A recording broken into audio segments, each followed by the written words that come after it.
Licença, assim como o Molon, para falar em pé, que na condição de professor eu tenho um costume maior, segurança de estar falando de pé. Quero começar saudando aos ministérios públicos presentes, estadual, federal, saudar essa importante iniciativa que, por sua importância, de fato registra uma grande presença de pessoas, uma disputa grande de entrada, parecia um festival de música, porque tinha uma plateia do lado de fora tentando entrar e não conseguia entrar. Todo mundo dentro, né? No final deu tudo certo, muito bom. Isso espelha bem a importância do tema. Então, parabéns a todos os procuradores, promotores envolvidos. Eu agradeço a doutora Gisele, que não está mais presente, pelo convite que me foi feito. E vou tentar fazer uma fala rápida, porque de fato já muita coisa foi comentada aqui a respeito da PEC e tentar pegar um dos aspectos que eu julgo importante, porque acho que esse assunto tem duas vertentes, como já foi dito aqui. Uma que é a vertente jurídica e outra que é a vertente política. No campo da vertente jurídica, a gente teve já belas falas aqui da mesa, e a do Dr. Daniel Sarmento, também muito bem qualificada na desconstrução da legalidade, da constitucionalidade desse texto. E não só aqui nas falas, mas eu li o parecer, o documento do Ministério Público Federal a respeito dessa PEC, li a manifestação construída pelo NIMAJUR, o Núcleo Interdisciplinar de Meio Ambiente, a área jurídica da PUC, que é um núcleo que tem um trabalho fantástico na área do direito ambiental há muitos anos, e que tinha, que eu acho que ele já teve que sair, o professor Fernando Valcárcer, que é uma figura de longa data nessa área, que coordena o NIMAJUR já de muito tempo. Tive conhecimento, e vou ler na sequência o documento do Instituto dos Advogados do Brasil, trazido aqui por nossa querida Vanusa Murta-Agrelli. Teve um pequeno erro na pronúncia do nome dela, faço aqui as correções. E, portanto, eu entendo que no campo jurídico a gente já tem fundamentos suficientes que apontam para a inviabilidade da aprovação dessa PEC. E, portanto, eu acho que a gente deve também se mobilizar na discussão dos aspectos políticos, e alguns deles já foram colocados aqui. Uma questão importante, né, dos nomes envolvidos com essa propositura, e foram falados aqui alguns. Tem o autor direto, mas essa PEC conta com a assinatura, como já foi dito, do senador Cristóvão Buarque, do senador Zezé Perrella, quem lembra dele, aquele do helicóptero de cocaína, lá de Minas Gerais, do senador Romero Jucá, né, personagem recente aí o primeiro a cair desse governo. E a gente então se vê numa situação, e o Ministério Público Federal organiza essa discussão no Brasil inteiro, e a gente se vê numa situação que espelha bem a crise política e a crise ética que a gente vive, porque aqui nós temos uma massa crítica, né, de muita gente que já atua com a causa ambiental em movimentos, em instâncias públicas, na academia. Ou seja, aqui tem uma grande massa crítica, a crítica está atuando nessa área já há muitos anos, muitos que participaram de vários processos de construção da atual política ambiental, e porque nós não nos vemos representados pelos nossos representantes oficiais. Ou seja, aqui é um sinal de que o parlamento não nos representa, apesar de alguns parlamentares aqui que têm um compromisso. Bom seria se esse auditório tivesse lotado de parlamentares comprometidos com essa causa, que a gente teve, foram, lamentavelmente, apenas 3 parlamentares no universo, que em Brasília é de 500, aqui é de 70, e, portanto, o parlamento, que seria o espaço da representação, não nos representa. E, por outro lado, o Ministério Público, que é composto por pessoas que não foram eleitas, que conquistaram a vaga através de mérito próprio, através de concurso público, sinaliza hoje uma representação da sociedade muito mais forte do que a representação, muito mais legítima do que a representação parlamentar. Então isso espelha uma crise política que, de alguma forma, justifica alguns processos, mas outra questão a lamentar é que nós que fomos já protagonistas de muitas políticas ambientais, hoje nós corremos atrás do prejuízo. Hoje a gente se reúne quando a situação se torna crítica no limite e que a gente vê que não dá para ficar num processo de ausência que justificou e fundamentou grandes retrocessos já na política ambiental. Então a gente vem aqui para se reunir, não para construir uma política, mas para tentar manter um quadro político da política ambiental que, a meu ver, e eu concordo com a fala da doutora Zani, é ruim. Né? A gente não está aqui defendendo com unhas e dentes uma política ambiental que a gente elogie. Não, o licenciamento ele tem funcionado muito bem, portanto devemos guardar o seu funcionamento dos ataques que ele vem sofrendo. Não, o licenciamento, a gente tem péssimos exemplos de licenciamento. Eu acho que a gente pode dividir os cenários em 3, quando a gente fala de licenciamento ambiental, que é o antes do licenciamento, o durante o licenciamento e o depois, que é a projeção futura. O antes do licenciamento, a gente tem um cenário que é de 30 e poucos anos atrás. As políticas ambientais surgindo a partir dos anos 60, especialmente com o Clube de Roma, elaborando um documento apontando alguns sinais de graves crises ambientais, como foi a névoa de 1950 em Londres, que matou milhares, não foram dezenas nem centenas, milhares de pessoas, e outras ocorrências mundiais que apontavam para um cenário crítico do processo de industrialização. Era o avanço da urbanização e da industrialização, trazendo consequências que não eram compreendidas, não eram conhecidas, e que as políticas ambientais surgem, portanto, para dar conta desse processo. Aqui no Brasil, temos alguns exemplos notórios dessa fase antes do licenciamento ambiental. Aqui no Rio de Janeiro, a Companhia Siderúrgica Nacional, ela lançava cerca de 100 toneladas de material particulado no ar no seu processo produtivo.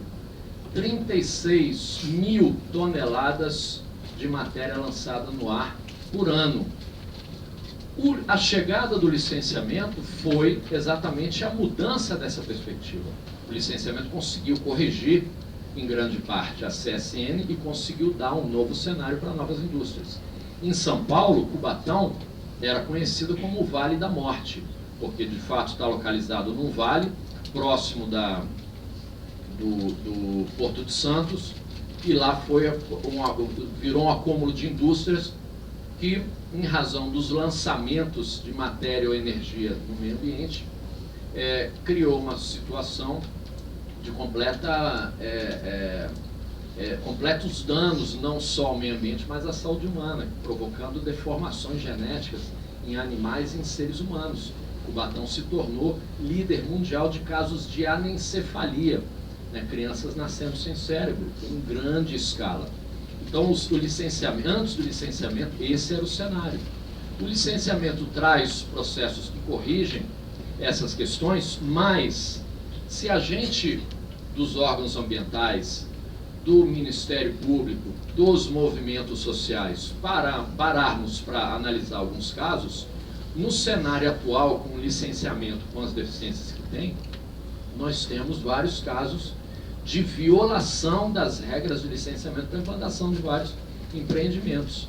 Foi falado aqui da TKCSA, tem casos como o licenciamento recente deve ter uns 10 anos, ou pouco mais de 10 anos, de um duto de nafta dentro de uma reserva biológica, que é a Reserva Biológica do Tinguá. O IBAMA licenciou um duto lá dentro, é completamente ilegal esse licenciamento.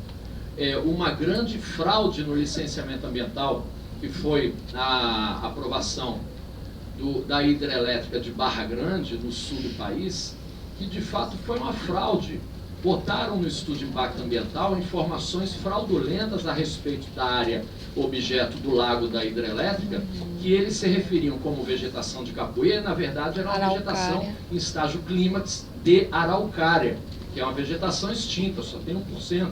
Então 1% é uma amostra, não tem mais uma representação importante. Belo Monte é um outro caso. Enfim, a gente poderia citar vários casos de licenciamentos que são bastante questionáveis. E isso é resultado de um processo político. Se a gente avaliar a gestão ambiental federal, a pior gestão do Ministério do Meio Ambiente foi a mais longa de toda a sua história. A ministra Isabela Teixeira, que desconstruiu o IBAMA, o ICMBio e o Ministério do Meio Ambiente, durou mais que qualquer outro ministro à frente do Ministério do Meio Ambiente. Então não é por acaso, né?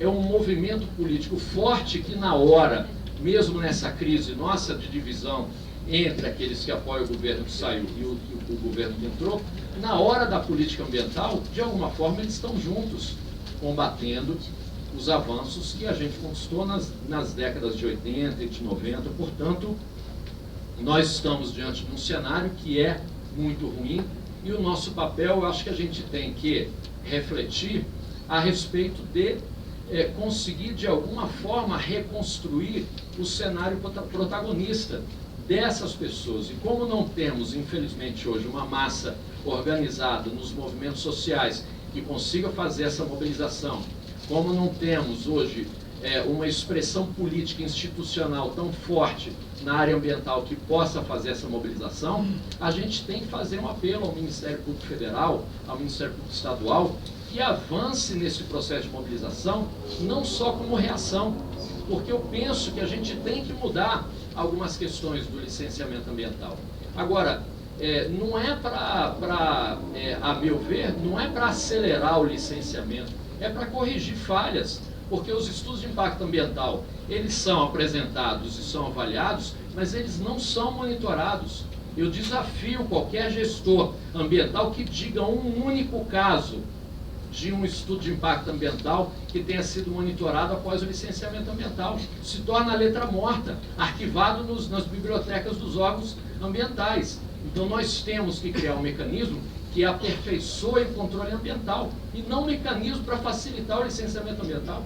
Eu acho que isso é a contramão completa de qualquer história.